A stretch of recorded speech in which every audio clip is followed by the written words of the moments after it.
England India మధ్య జరుగుతున్న T20 సిరీస్లో భాగంగా మంగళవారం రోజున రాజ్కోట్లో 3వ టీ20 జరగనుంది.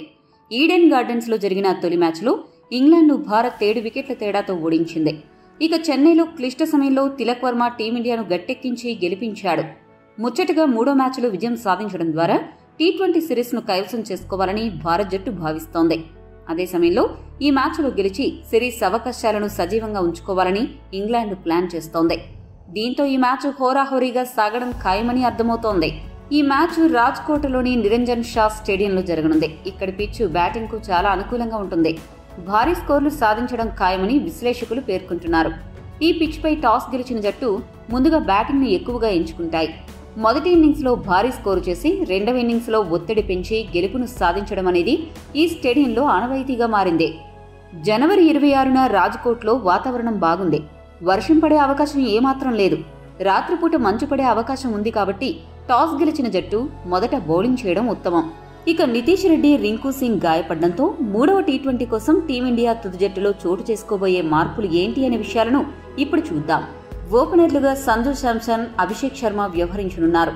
అభిషేక్ శర్మ బాగా ఆడుతున్నా సంజు శాంసన్ అనవసర షాట్లకు ప్రయత్నించి వికెట్లు పారేసుకోవడం కొద్దిగా ఆందోళన కలిగిస్తోంది. ఈ మ్యాచ్లో అయినా సంజు శాంసన్ ఫామ్లోకి వస్తాడని అభిమానులు ఆశిస్తున్నారు. 3వ స్థానంలో తిలక్ వర్మ అద్భుతంగా ఆడుతున్నాడు. ఆ స్థానంలో తిలక్ ట్రాక్ రికార్డ్ అసాధారణంగా ఉంది కాబట్టి అతడు 3వ స్థానంలో కొనసాగనున్నాడు. 4వ స్థానంలో సూర్యకుమార్ యాదవ్ వస్తాడు. సూర్య గట్టిగా 2 బౌండరీలు కొట్టి అవుట్ అయిపోతున్నాడు. ఈ మధ్య సూర్య ఒక మంచి ఇన్నింగ్స్ ఆడి చాలా కాలమవుతోంది.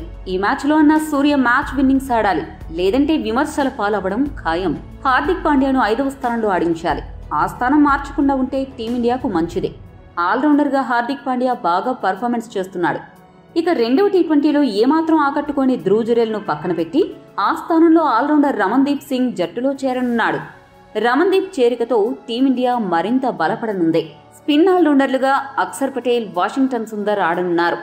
అయితే రాజ్కోట్ పిచ్ బ్యాటింగ్ ప్యారడైజ్ కాబట్టి స్పెషలిస్ట్ స్పిన్నర్లుగా వ్యవహరిస్తున్న వరుణ్ చక్రవర్తి, రవి బిష్నోయ్లలో ఒకరిని తప్పించి ఆ స్థానంలో షమి జట్టులకు వచ్చే అవకాశం ఉంది. స్పెషలిస్ట్ ఫాస్ట్ బౌలర్గా హర్షదీప్ సింగ్ వ్యవహరించనున్నాడు. మొత్తంగా చూస్తే ఈ మ్యాచ్ కోసం టీమిండియా 2 మార్పులతో బరిలోకి దిగే అవకాశం ఉంది. 3వ టీ20 కోసం టీమిండియా చేయబోయే మార్పులు సరైనవిగా ఉన్నాయా? మీ అభిప్రాయాన్ని కామెంట్ చేయండి. మరిన్ని స్పోర్ట్స్ అప్డేట్స్ కోసం మా ఛానల్ను సబ్స్క్రైబ్ చేసుకోండి.